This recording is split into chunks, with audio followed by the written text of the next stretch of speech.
We can see you, Michael. Hello. Hello. There you are. Yes. Good morning from the UK. And good evening from New Zealand. Thank you so much for taking the time out of what's probably quite a busy period for you, because you're not far away from having harvested.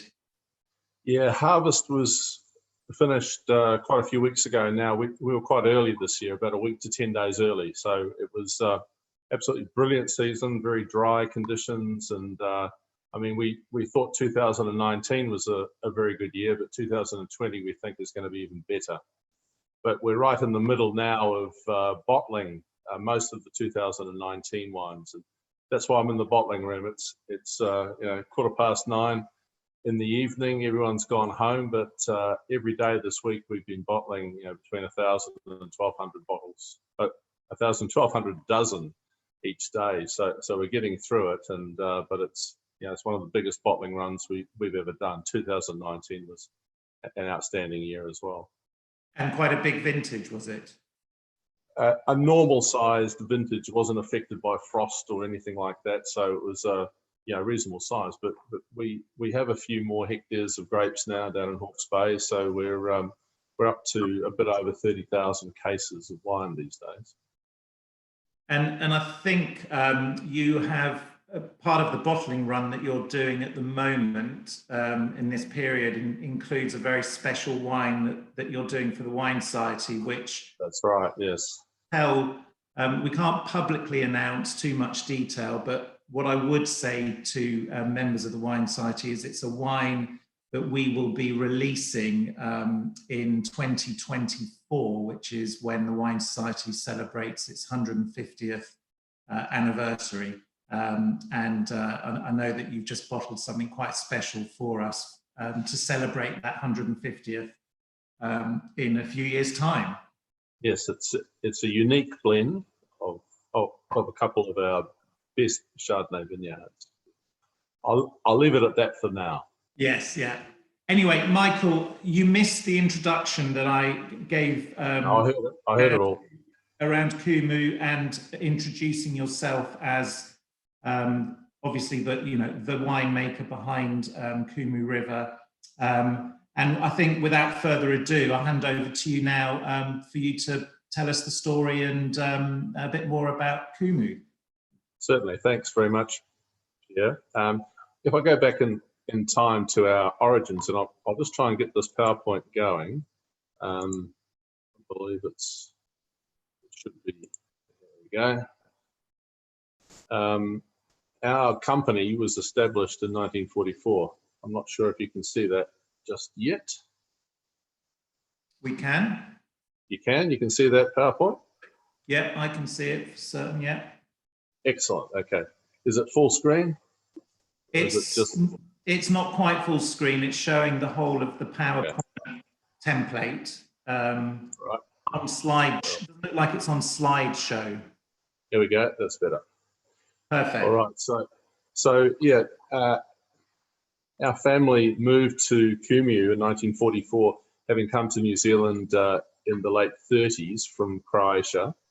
And my grandfather, in fact, had been in New Zealand a lot earlier in the early 1900s and dug carragum in the far north.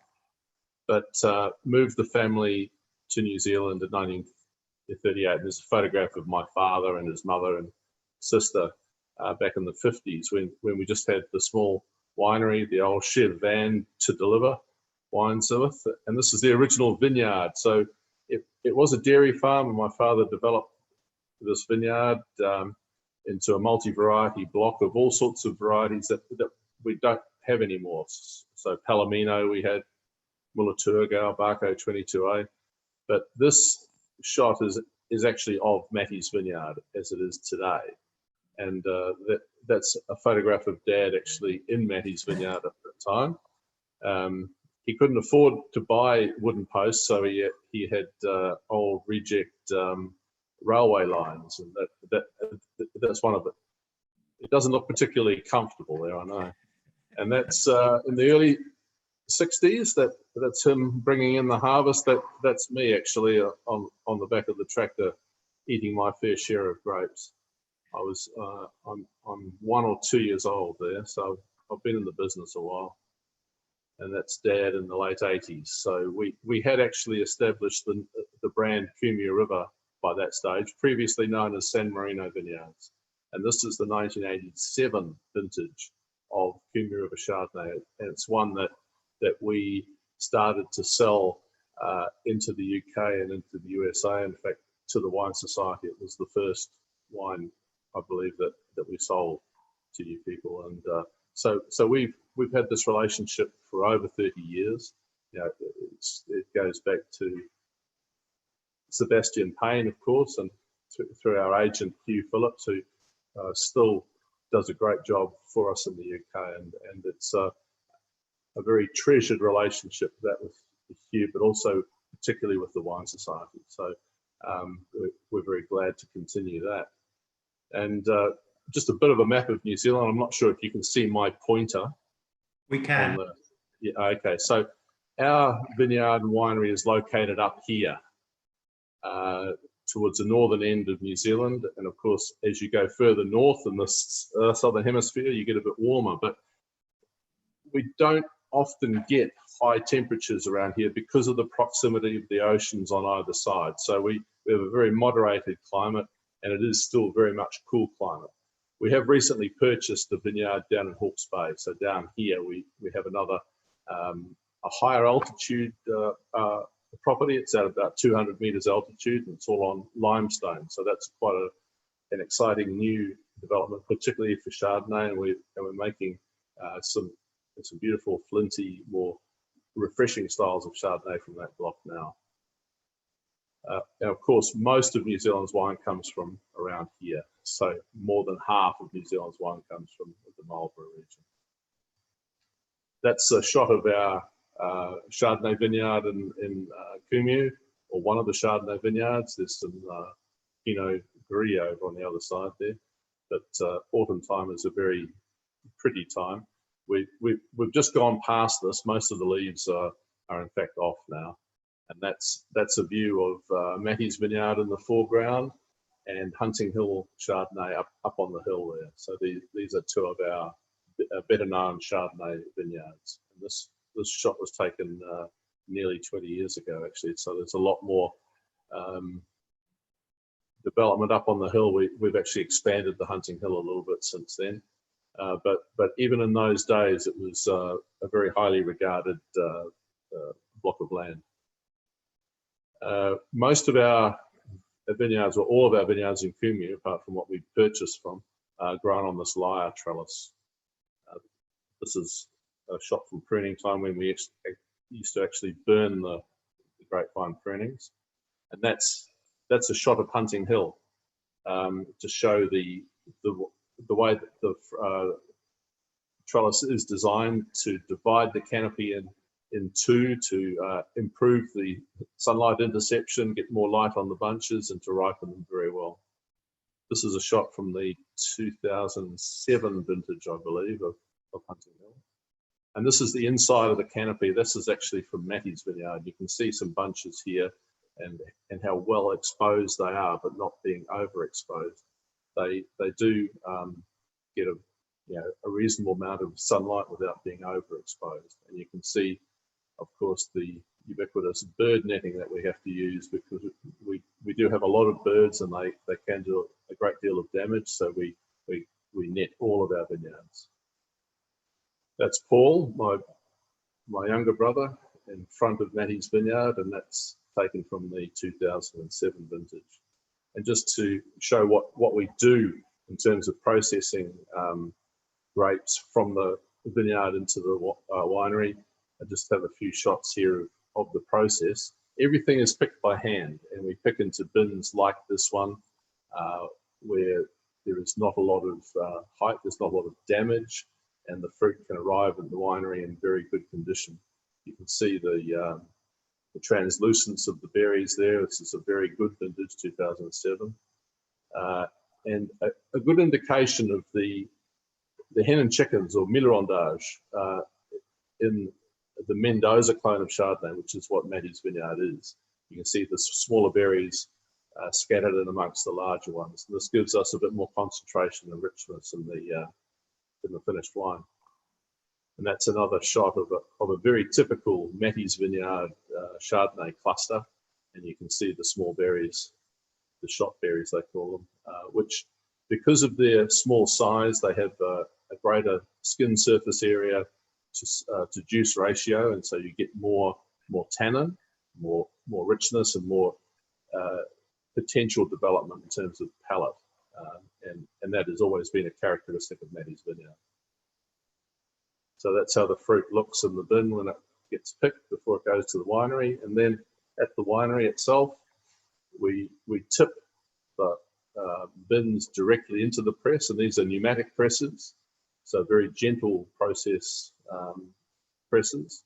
The grapes are filled carefully right up to the top, and these Merlin style presses have a very long door, so we can easily fill them with whole bunches, and then the pressing cycle takes place. It takes about 3.5 to 4 hours to go through a press load, and there's about 3 to 3.5 tons worth of grapes there. So the pressing process is very gentle. The juice comes out, it goes into these settling tanks where it stays overnight, and then we rack or clarify the juice by decanting and take the relatively clear juice away.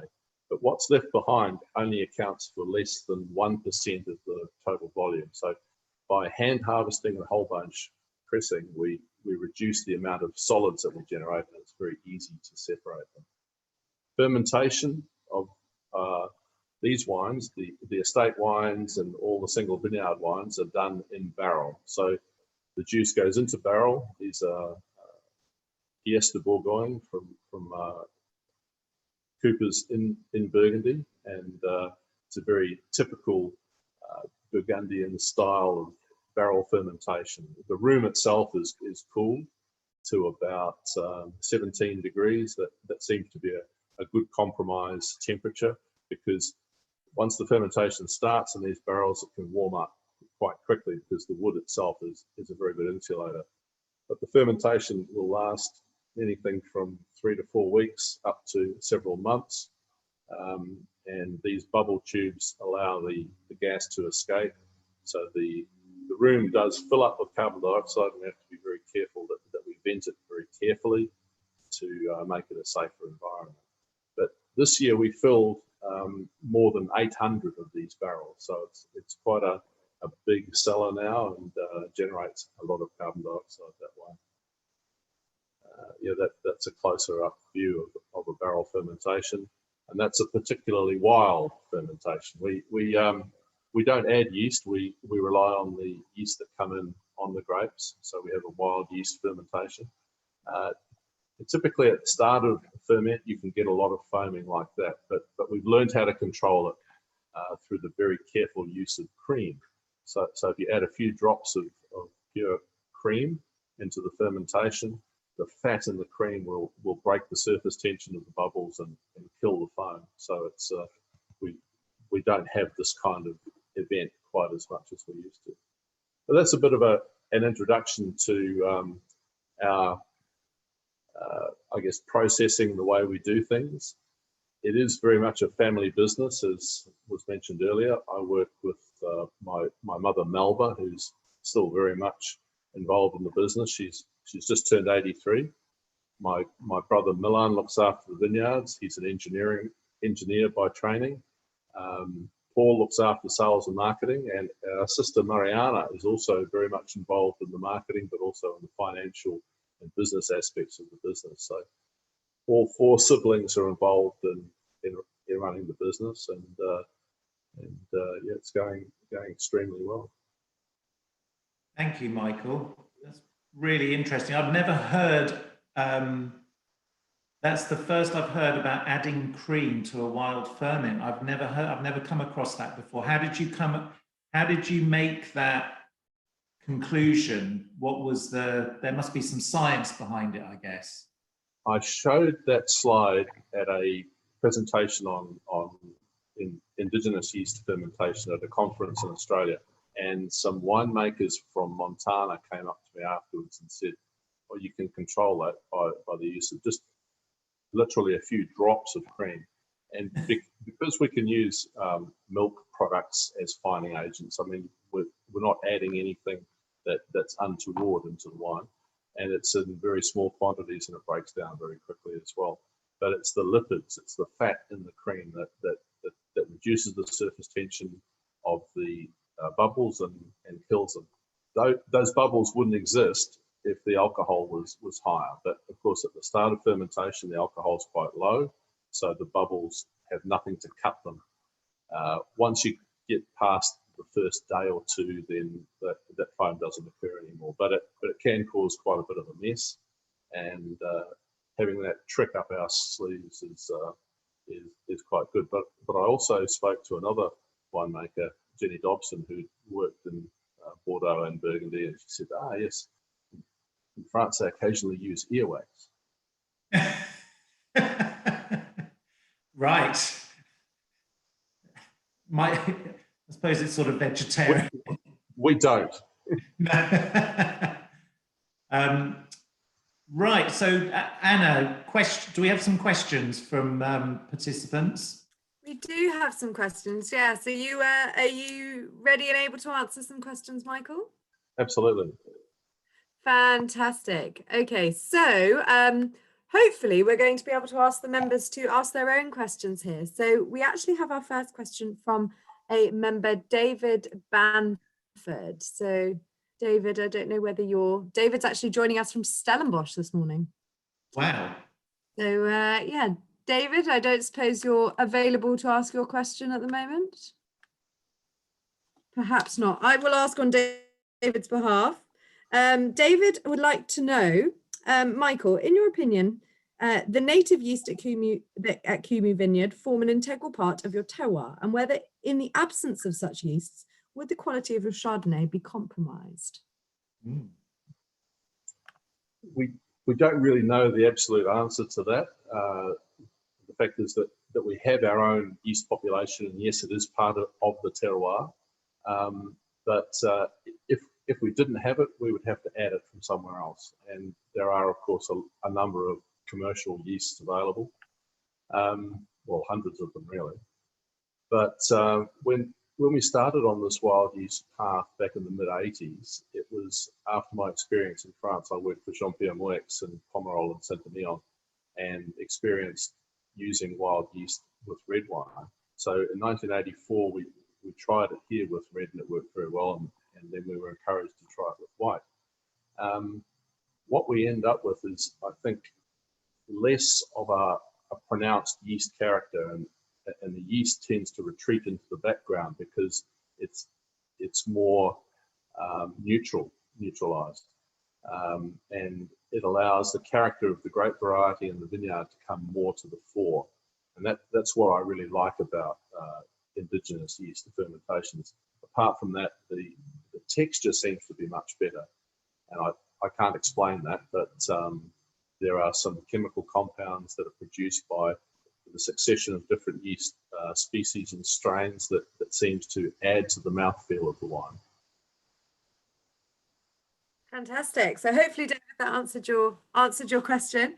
The next person we have to ask is Will, and you'll have to apologise. I think it's Pevela, but it could be Pevela. Will, if you're... Hiya. Can you hear me? We certainly can. So my question was, obviously, you are kind of unusual about where you're producing your wines in New Zealand compared to the more well-known areas in kind of Martinborough and Marlborough. Is there scope to diversify into other more unusual areas like Wahiki and other areas up north for carrying on growing new wines? We, a few years ago, started to look for other areas because where we are is becoming more urbanized, and there is more pressure on land. So we looked a bit further north around the Wellsford area, which was many years ago, over 100 years ago, one of the pioneering areas in New Zealand, but couldn't really find the type of land that we wanted, and then looked more seriously at Hawke's Bay. And so that's why we ended up going to Hawke's Bay.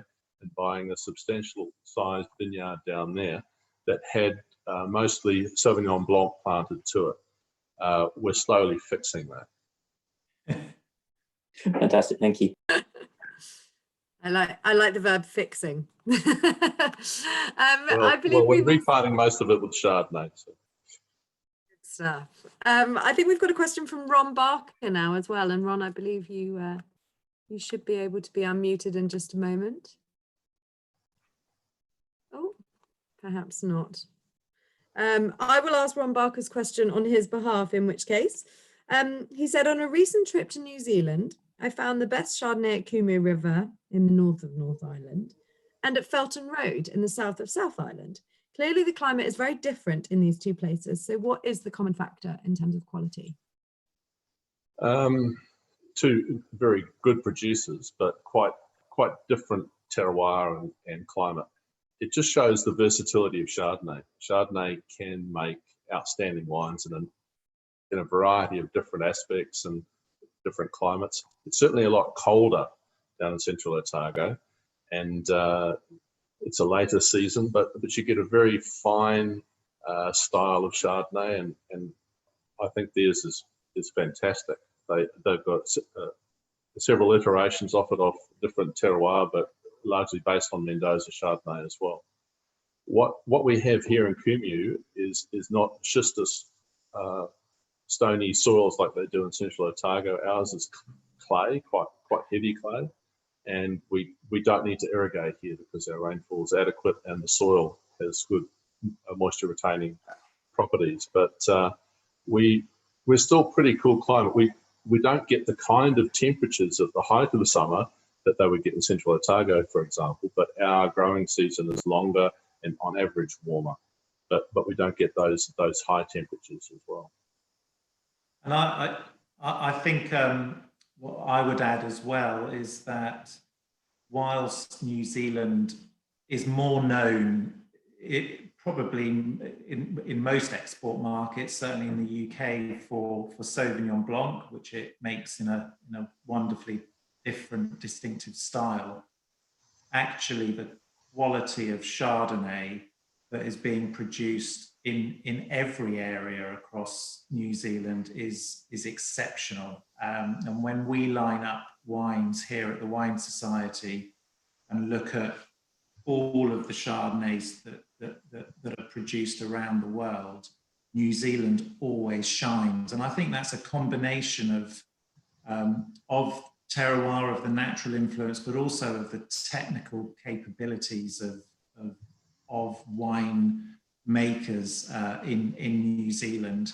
We're really proud that we work with Kumeu, we work with Felton Road, we work with a number of others. Hawke's Bay, I think, makes quite a different style of Chardonnay to Kumeu and Felton Road, and justifies its place because it has its style. But one thing that we're keen to and have always championed about New Zealand is the quality of the Chardonnay.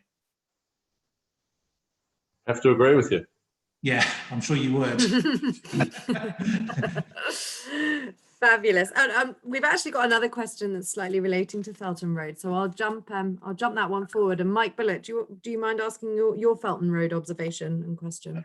Yeah, sure. Morning, Michael, and really enjoying this. I was in New Zealand about 14 months ago, and unfortunately didn't have time to go to Kumeu River, but we did go to Felton Road. And the thing that reminded me about this was your reference to the bird problems which you get. And down there, they had the interesting, we thought, use of hawks, I think from memory, underneath the netting to control the birds. And I was just wondering what your thoughts were on this and whether you'd ever tried it. We haven't tried it, but down in central Otago, there are quite a few people who utilise the peregrine falcon. Yeah, and, I couldn't remember which hawk it was. Yeah, and it's it's very, very effective. I mean, they are lethal and very, very fast. I've never seen it done myself, but I hear it is very effective for patrolling. But they would still use bird netting. Oh yeah, they did. you just can't rely on one type of eradication. Bird netting is total exclusion, and since we started using it, gosh, it must be 25 years ago, the quality of the wines have improved dramatically, because we're now harvesting grapes when they're ripe and when they're ready, rather than, you know, having to harvest things before the birds ate them all. Fantastic. Yeah, I've not seen the hawks done myself, but I've seen some other strange things, sort of monkey deterrents and all sorts of things like that. So hawks sounds impressive in terms of a visual.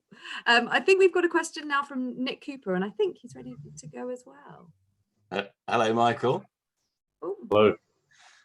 Yes, the question I have, I've read that when your first Kumeu River Chardonnay was released in 1985, the local wine judges misunderstood the Burgundian style of the wine as being faulty, which clearly was a big mistake on their part. If you were, I particularly like your Hunting Hill Chardonnays, and if you were to liken Hunting Hill Chardonnay to any village appellation in Burgundy, which would it be? Kind of oscillates between something a bit like Pullini, something a bit like Merceau. I think that kind of area, because of its florality, it's got that real white flowers character and a real a citrus edge. You know, it's got that lemon drop character when it's ripe, and beautiful long acid finish on it. And those would be the two villages I would kind of liken it to most, although that it is still clearly quite different.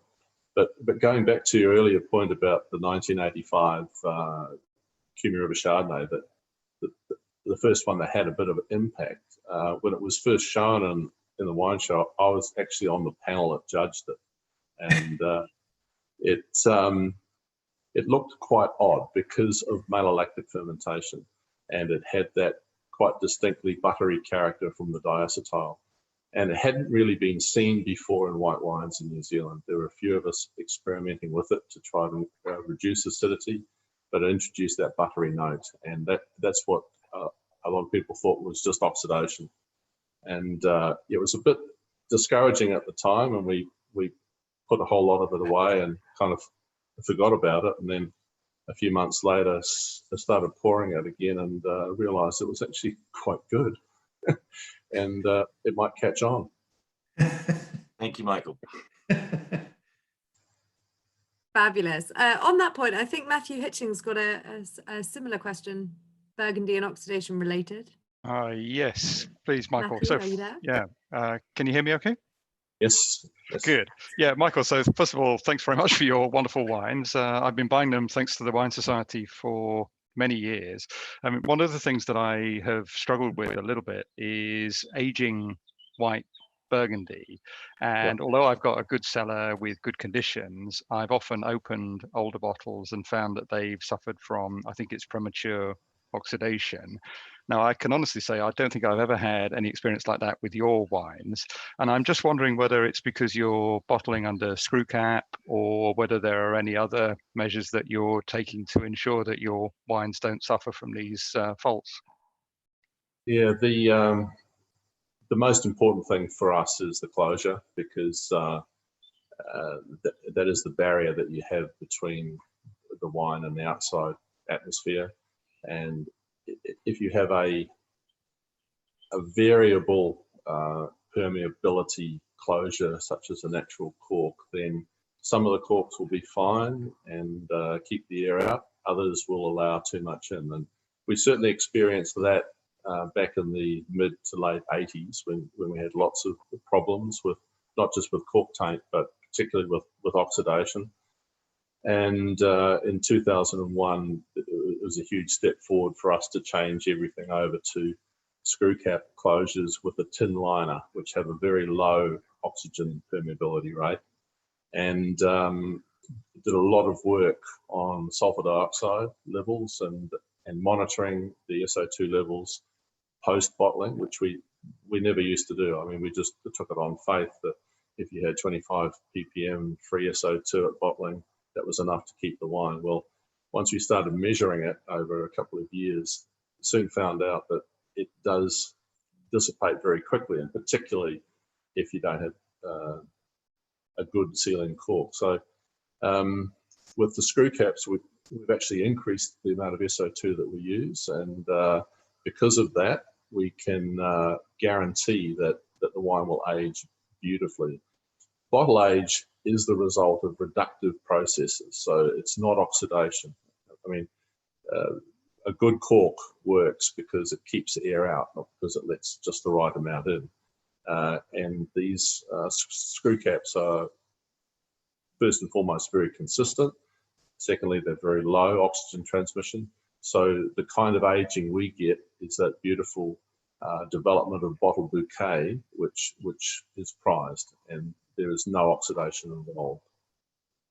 Okay, thank you. On that basis, could I just ask one follow-up question, which is for you personally, how long do you tend to keep your top Chardonnay, maybe the single vineyard bottles, before drinking them?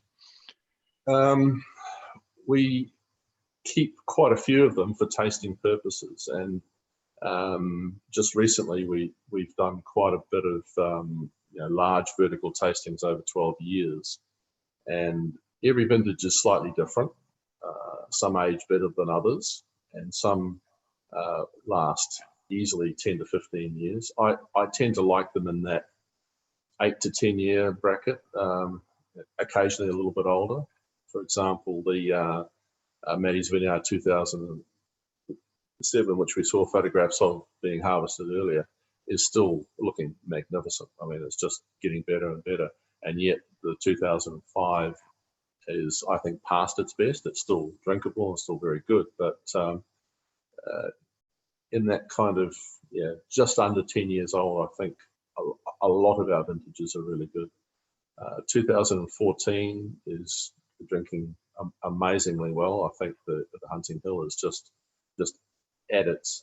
about at its peak now. The 2010, 2013, just magnificent, and still got a bit to go.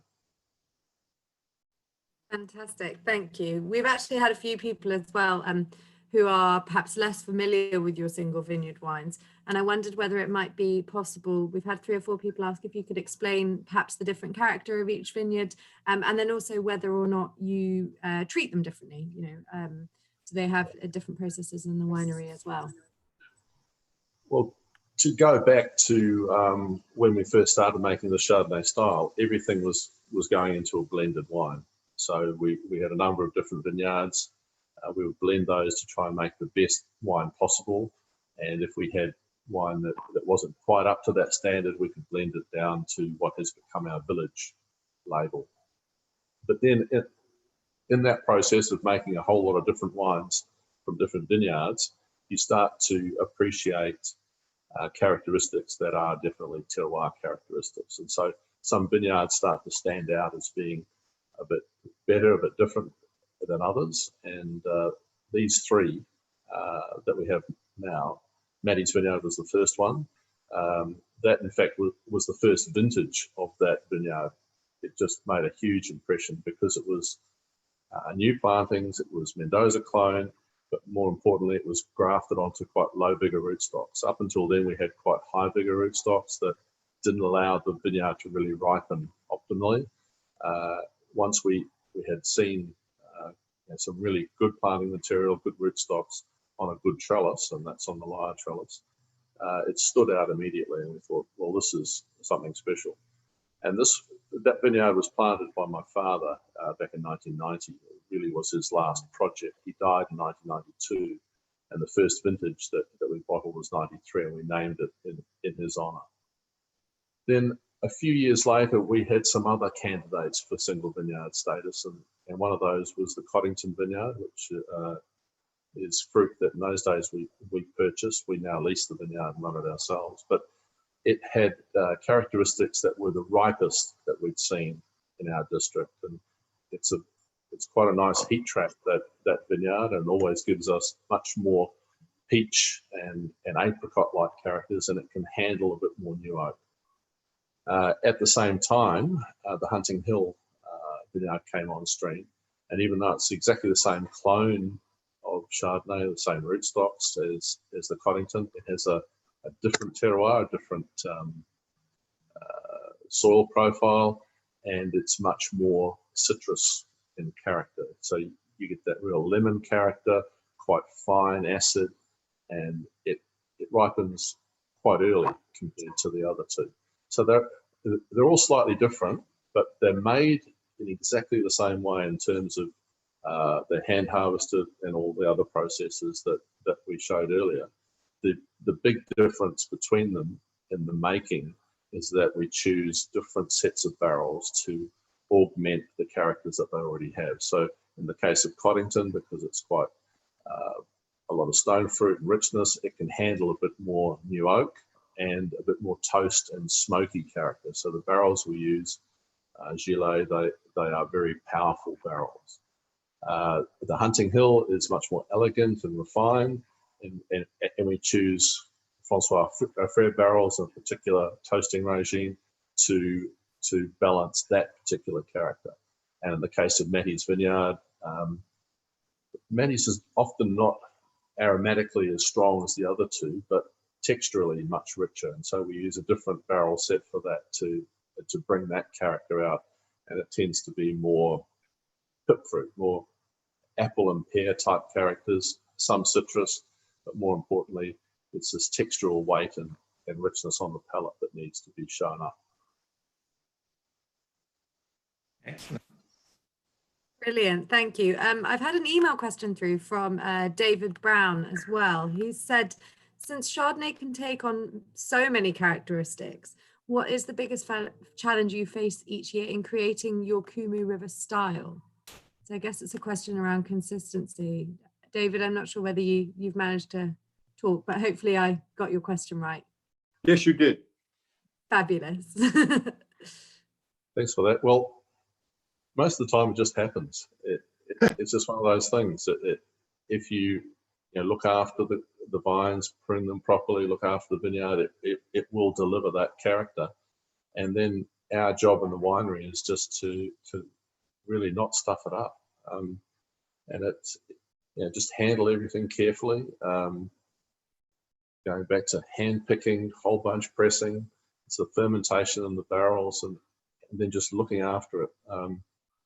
We're great believers in sulfur dioxide. I would never dream of making a wine with low sulfur or no sulfur dioxide, because I believe it just helps prevent oxidation and preserve the true characters of the vineyard. We choose and treat the barrels very carefully. It's very easy to over oak wines, but treating the barrels, conditioning them properly, and doing the barrel fermentation at the right temperatures and that type of thing lends itself to blending the characters of the fruit with the barrels beautifully, and that has taken a lot of time and experience to get right. It only takes about 30 years or so. But it is, Michael, it's true that in the area that you're located, I mean, there are more challenges in the vineyard in your area than there are in other parts of New Zealand. So maintaining that consistency, I think modestly you're set, it takes care of itself. Actually, there's a lot of work that goes into ensuring the health of the fruit every harvest, and then that's captured in the way that you make the wines too. Yeah, that's a very good point. That we do have a lot of difficulty with some of the climatic conditions that we have, and that we have high humidity, high rainfall, and that can cause problems. But we do get some vintages where that is much less so, and the last two vintages have been examples of that. 2018, on the other hand, we did have quite a bit of rain early on, and it was a very discouraging time leading up to harvest because things were so wet. But because we hand pick everything and we can do a very severe triage, and then we decided very early on not to use any new oak with the 18s. then they went through the fermentation, and a few months later, I was astounded at how good the wines turned out, because leading up to it, you think, well, you know, the conditions weren't that great, but these good vineyards just come right, and they just seem to be able to handle difficult conditions and difficult years and come through and still deliver very well. But then when you get a great season, I mean, it's even better. It's, you know, and 19 and 20 are very good examples of that. But, you know, I hark back to that 2007 vintage. It wasn't a warm year. It wasn't a great year. It was quite a cool vintage, but with quite high acids. And the wines were a bit unyielding to start with. But my goodness, they've just matured and bottled beautifully. And occasionally you see vintages like that at the time didn't seem to be as good as some of our favourites, but over time they just come right. Fantastic. I might jump in on that point now that we're sort of talking about conditions, and ask Simon's question on his behalf, if that's okay. He was wondering whether global warming is influencing the choice of grape varieties. You know, will you continue to plant Chardonnay, and what's the future of grape varieties in New Zealand with the effects of global warming? In New Zealand, I think we're a bit more advantageously placed in terms of warming, because we're not a continent. We're surrounded by a lot of water, and we haven't seen the extremes of climate change or temperature change, certainly in our vineyards. And Chardonnay is still a good early ripening variety, and we're still experiencing cool climate conditions that are well adapted to it. So I can't see any change in the next few years and the next couple of decades. I can remember going to a conference, a cool climate. That wasn't a cool climate. It was a conference in 1990 in Australia, and there was a lecturer there from the University of Melbourne talking about global warming then, and saying that, you know, in the next few years Australia is going to have to change all its varieties, etc. Well, 30 years later, not a lot has changed really. Would you say perhaps maybe it's more some winemaking things that have changed as opposed to the grape varieties themselves? Winemaking stuff has changed, but I think most of our improvements and most of our gains in quality have been viticultural, and a lot of the the riper characters and slightly higher alcohols are a result of that, and that includes better planting material, better vine health, so less virus disease, which used to be a real problem 30 years ago. So these vines are better and better. Yeah, at the moment we can't see us changing grape varieties anytime soon. Fair enough, thank you. I have two quick questions to finish on, and they're two lovely questions actually. The first is from David Banford, and I think you're ready to ask, aren't you, David? Thank you. Yes, good evening, Michael.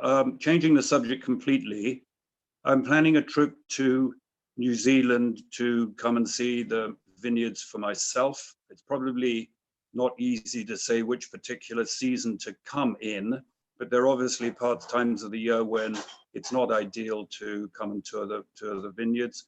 Would you be able to give some guidance as to when is likely to be the most suitable time when it's possible to come to the vineyards, perhaps see harvest in process? Obviously that ties down the time of the year when one would come, but there may be some other times which are more suitable. I think the best time is just before harvest, so late January going through February. It's great weather. The vines are ripening. No one's too busy just yet. They're all preparing for harvest.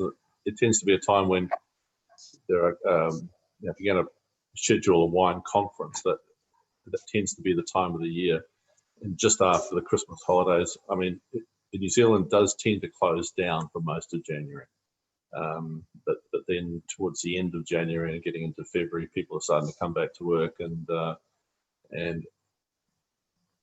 we're starting to take wine out of barrels from last year and get it ready for the next vintage. But I think that is about the best time to come to New Zealand. Great, that's helpful. I would second that too. I think it's a gorgeous time of year to go to New Zealand. Jan, Feb, lovely time. Fabulous. And we've got one last question that we're going to try and squeeze in. It was from Ian Mackenzie, who emailed earlier and said, Chardonnay is my desert island disc grape. What is Michael's favourite bottle he's ever tasted, and what was the occasion? Nice. Okay. Well, I'd have to split it in two and say both of these white wines were from the 1986 vintage. They're both white Burgundies. One is a Le Montrachet from Domaine de Romani-Conti, and the other one was a Coton Charlemagne from Coche du Riz. And I don't think you can get much better than white wine, full stop, and certainly Chardonnay than those two wines. They were absolutely magnificent. Still provide a benchmark that we aspire to. Wonderful. What an inspiration. Michael, thank you so much for taking time out of what is a busy period for you in the winery. I think, you know, I've been privileged to know you for many years, and it always impresses me, and I'm sure it's impressed all of the participants today, not only your technical knowledge, but the way that you articulate it in a manner that is almost not technical and so easy to understand. Thank you. It was great to hear about the philosophy behind Kumeu and clearly a lot around Chardonnay, which is such an important part of the Kumeu range. So thank you so much. Thank you everyone for joining. Thank you for questions. Anna, I'm not sure if there is any sort of final housekeeping messages. Just to say that we are going to be, so we have some of Michael's wines available on the website at the moment, but I have it on good authority that in about 2 weeks' time, we will have the single vineyard release. So do keep your eyes peeled for those. We have all three of the single vineyard wines being released probably around the first week of June. So if you are after those, we're not doing a mixed case again, but we are now doing bottle picks, so you can buy those wines as individual bottles as well and make your own mixed case. So we encourage you, if you haven't tried the single vineyard wines, they are absolutely world class. And so well worth a look in the first week of January. Thank you, Anna. Fabulous. Well, thank you again. Thank you, Pierre. Thank you, Michael. Cheers. I hope you get some good rest before your early start in the morning. Okay, thank you. Thank you. And happy Chardonnay Day. Thank you. Happy Chardonnay Day.